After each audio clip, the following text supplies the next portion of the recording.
Welcome back for another video. It's Eharbad, and we're in Raid Shadow Legends mode once more, aren't we always? And after a very long time, we're finally going to do the Iron Twins updated guide, speed farming with Emic, Trunk Heart, Geomancer, 2 Painkeepers, and a Cold Heart. Now, as always, there are options to use different champions. I will say for this composition though, Emic, 2 Painkeepers and Geomancer is basically mandatory, but Cold Heart could be another damage dealer.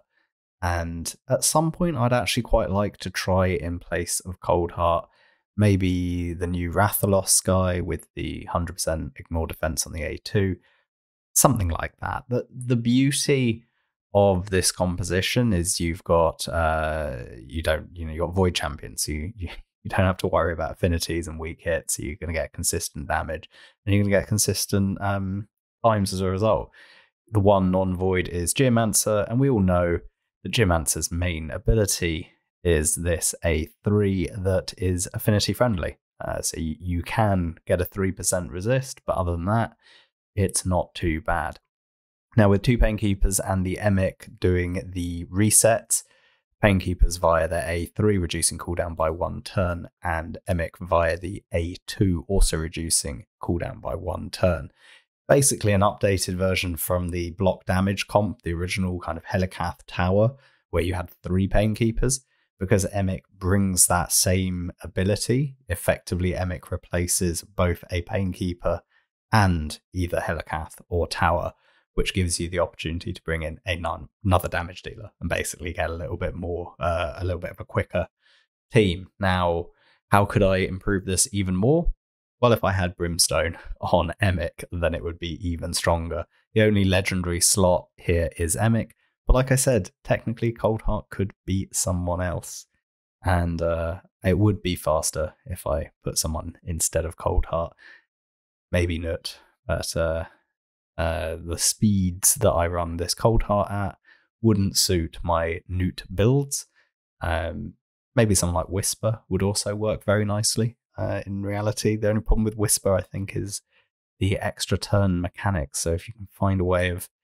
I haven't looked into it, basically, but I wonder if you can find a way of timing her extra turns and making sure she doesn't use them in the wrong place. But yeah, I think it's impossible. I think you need someone who doesn't do extra turns, basically. So yeah, who knows? Who knows? We'll come to it sometime. So the way we're going to structure the video is we're going to run through one fight in normal time. I'll then run it through slowly and talk through what's going on and why at each time. Show you the speed tune and AI preset that I have, and then go into the speed calculator and just give a bit of a flavor for the variances that are possible. Now, there's a number of different ways you can set it up, depending on your tolerance for risk. So there is a way of setting it up that should, in theory, be 100% consistent. There's ways of setting it up that maybe take a little bit of a very small risk, but in theory are that bit quicker. So, who knows? Now, right now, I'm showing the ultra safe approach, and I think it will take about a minute 05, minute 10. But I have had it set up previously where it's taken less time, but takes a little bit more risk, shall we say. So there we go. We got the win in 1 minute.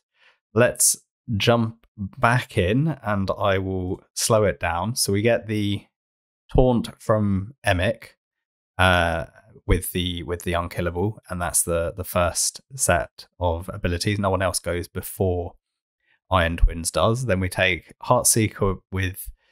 We've also got these 2 turns of unkillable. Heartseeker from or basically main damage dealing ability rather, from the Cold Heart. Everyone else still protected.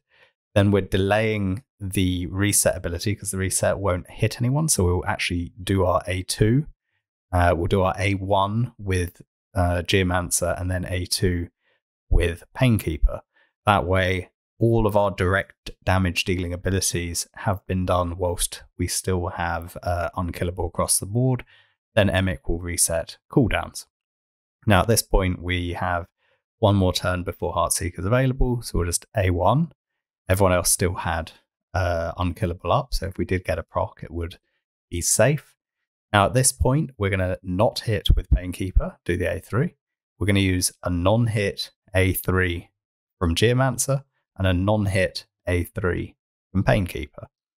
So now everyone's lost their unkillable, but we have not hit the boss. So all 4 of these champions, well, Coldheart did a hit ability. She is our fastest champion, but of course everyone else had unkillable, and including she would still have it if the boss retaliated, but everyone else still had it. And then the other 3 champions all did no hit abilities, so cannot proc the passive, the retribution hit from Iron Twins, and then we'll get a new A3 from Emic, and we'll be back safe with our 2-turn unkillable.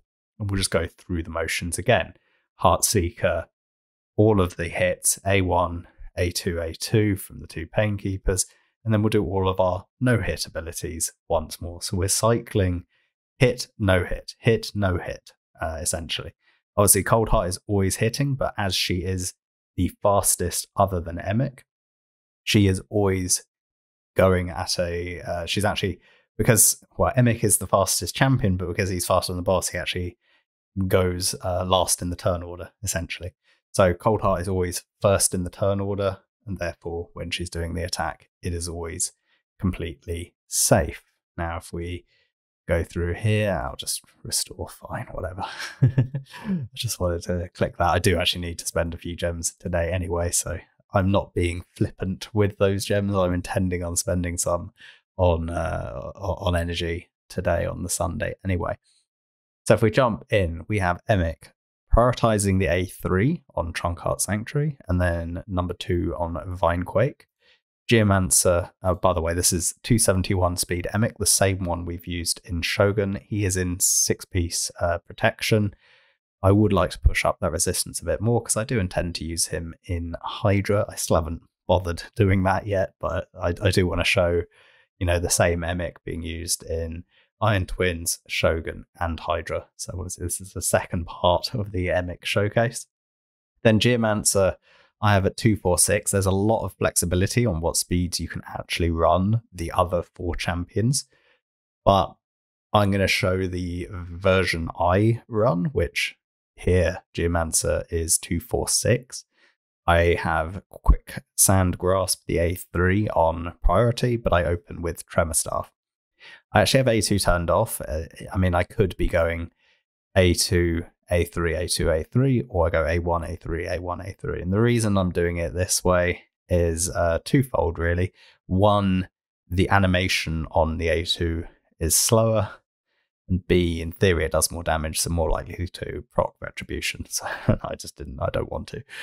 Mostly because, like, what I'll probably show is sometimes I can run it a little bit more blasé. But anyway. Then on the 2 Painkeepers, I've got my slower one at 242. I believe these are the same Painkeepers I've shown in other content. I think this is the Painkeeper I use in my Bat Eater. Then we have another Painkeeper here, who I have now 6-starred, and I will talk about why. 247. These are both in Toxic, both with Phantom Touch. And I've prioritized getting a decent amount of HP on them because I actually want to get a decent amount of healing coming from the A2. I don't have Emic in regen, and I do need enough health that the boss isn't going to kill him through the unkillable. Because he has the taunt up, he's always going to be the one that's going to take the boss's A1 that can ignore unkillable. So as long as he has enough HP to survive that A1, then we'll be safe. Because there are 2 ways you can tackle that.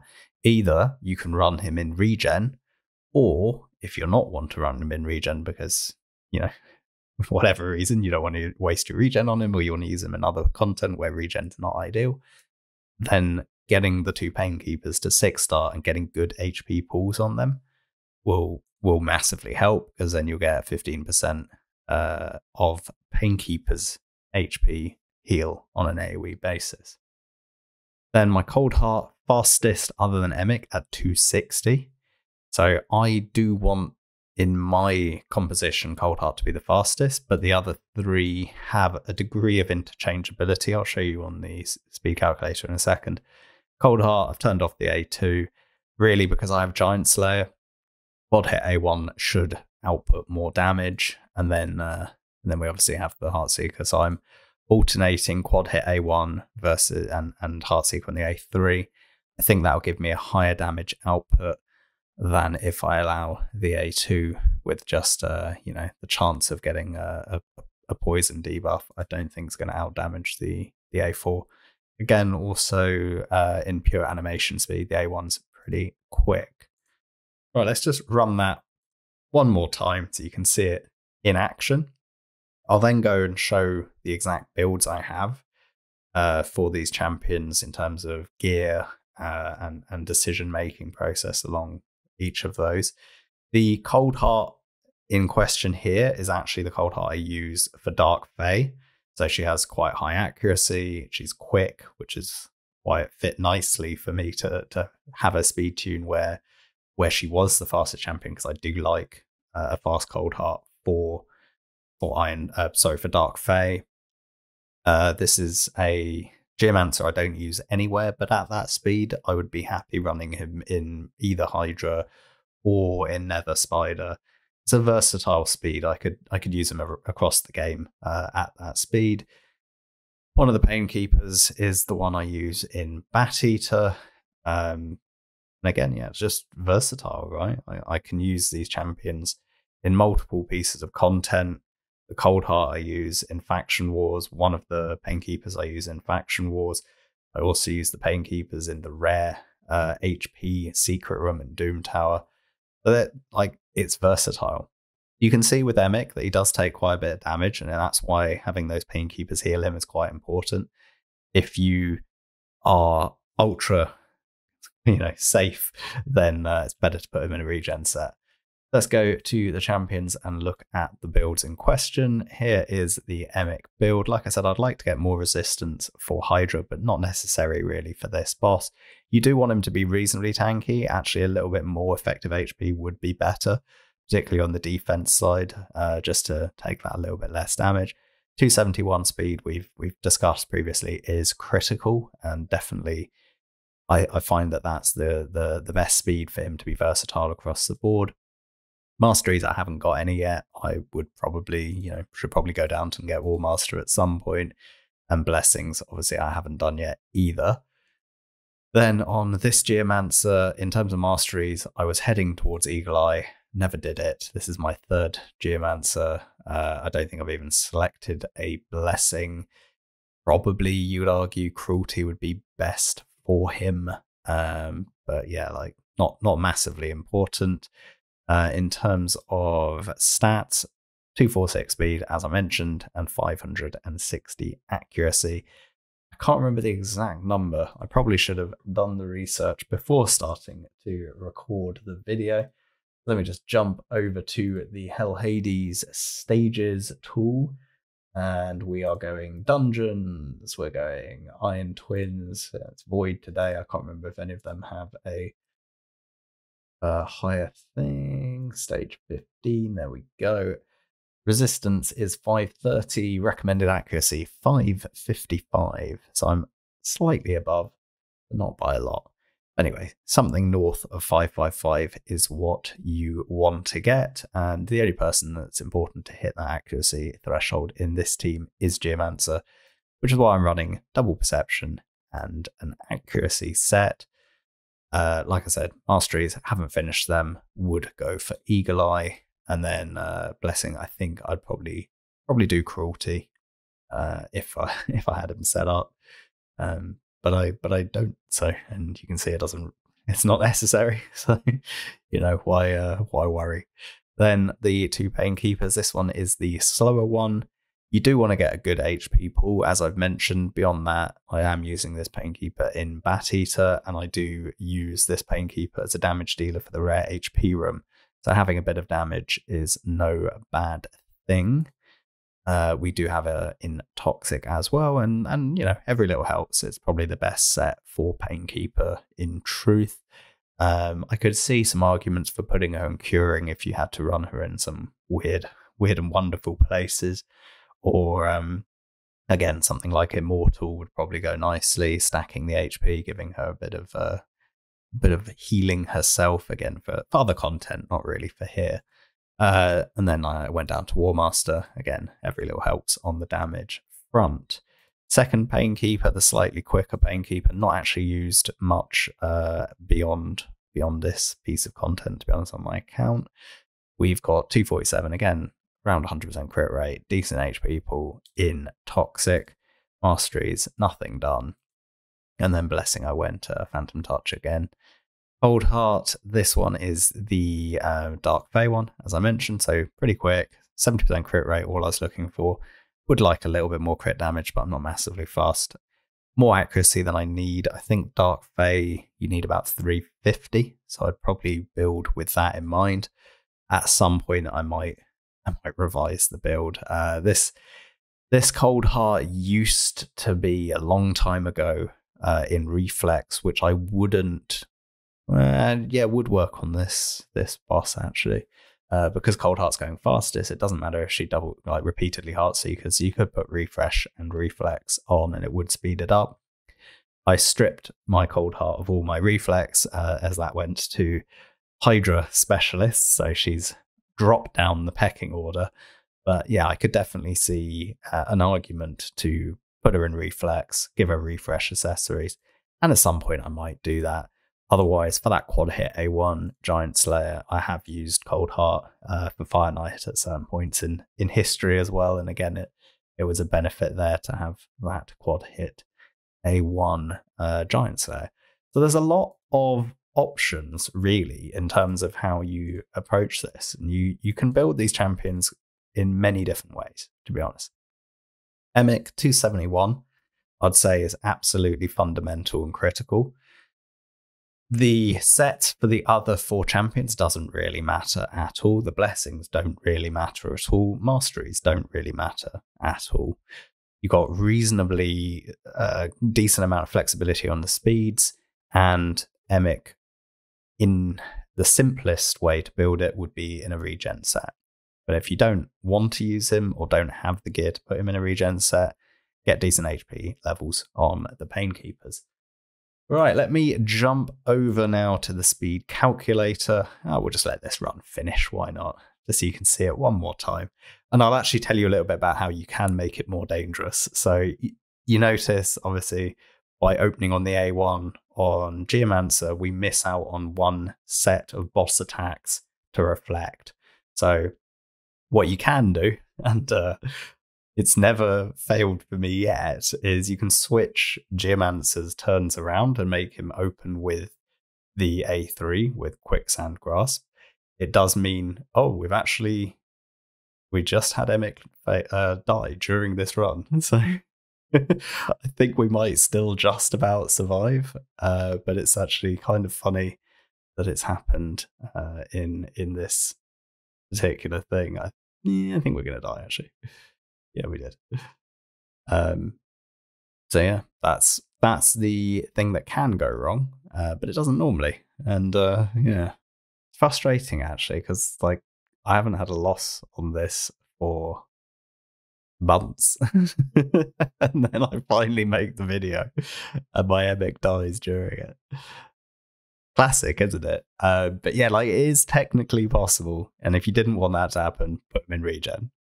Now, the funny thing is, before I actually started recording the video, I tweaked the tune that I've been running, because technically in the calculator, what I've been running isn't unkillable in every single turn.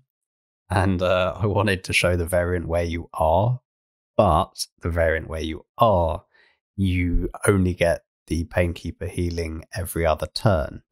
And that, as you could see in what we just showed, has a potential for Emic to get killed directly on taking direct damage via the A1, which ignores unkillable. Now, I thought my Emic had enough damage mitigation for it not to matter, and I did want to show the speed tune where you are 100% unkillable rather than the one that I typically have been farming with, which has a infinitesimally small chance that you could proc a boss's A2 at the wrong time. Now, basically what I do run, same speeds as before, but or I have been running rather.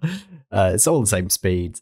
Geomancer actually can open with the A3. It doesn't actually make a difference in this particular speed tune, but I wanted to show the general premise where you should really open with the A1 to be absolutely safe. But because of the order of my Geomancers with respect to my Painkeepers, he'll get in sync even if he opens with the A3. But again, I didn't want to show that kind of subtlety necessarily in case people fail to replicate it. So I wanted to talk more generally. But what I end up doing is on the faster Painkeeper, I actually open with the A3, which means I can alternate healing between every other turn.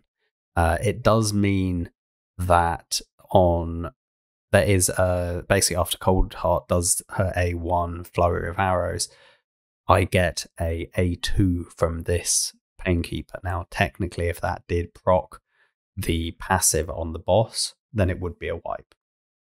But I don't want to put Emic in regen, so this is the next best solution.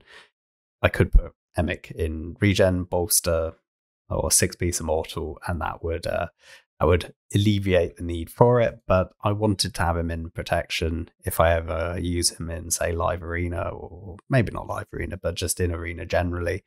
Then protection's a better set for him. And if I use him in that Hydra comp, then I do want him in protection. So you could go one way or the other. Anyway, I just added this into the video. Once I was doing the editing and I was looking through it, I basically remembered this situation and I wanted to share it. Anyway, right, back to the speed calculator. Right, here we go. Here are the speeds. 271 Emic, 241. I've got the Geomancer here. Why is that? Let me put it back to 246. 242, 247, 260 Cold Heart. And this is kind of what I was getting at, is that you can actually have quite a lot of flexibility in terms of what speeds you run. So you could, you can really move these around. It doesn't really matter too much. I think the most important thing is, as long as they're, I don't even know what the minimum is. I think it's probably about 230 roughly. 230 is too low. So really 233 seems to be the absolute lowest. Obviously you couldn't make them all slow, but I'm running a straight 1-to-1, and that makes it quite loose in terms of what speeds you can run. I personally like the Cold Heart being fastest. I like Geomancer being in and around, around the slowest. I think mine is 246, but it's not by design. With my Painkeeper at 247, 242. It just happened to be the speeds I had on my Geomancer going into it when I built when I calculated the speed tune initially. But like I say, there's a lot of variability in terms of what speeds you can run. And if you do want to make Emic completely safe, whack him in a regen set or give him a bit more defense than I did. A bit embarrassing that in this exact video that we see it fail. And I might have to do something about it. Let me just see what gear we have. I could actually at least give him his glyphs, to be honest, right? I think that would be a good starting point, at least the HP and defense glyphs. But his defense level does seem quite low on this build. So at some point, I might try and run him through the optimizer and just give him a slightly better build, because it could be better, to be honest.